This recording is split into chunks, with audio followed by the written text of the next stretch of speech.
For 2026, first and foremost, here's what's on the table.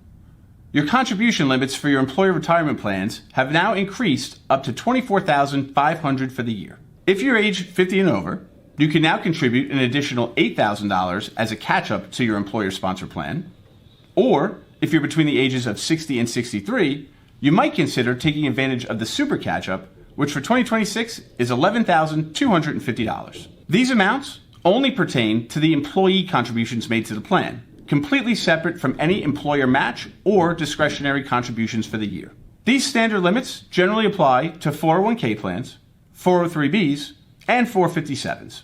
But a trade-off to be aware of is while deferring this extra pre-tax money in the immediate might give you a deduction and could feel really great, you might end up pushing that tax liability further down the road, which could have consequences of its own.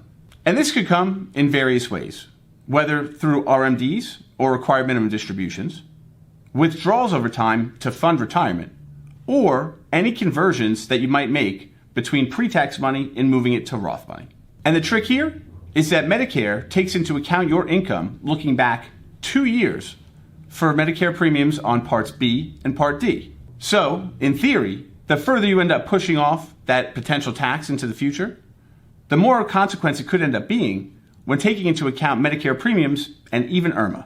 With that said, I will say time and time again, it's not just how much you're saving, but which buckets of money you're saving in over time.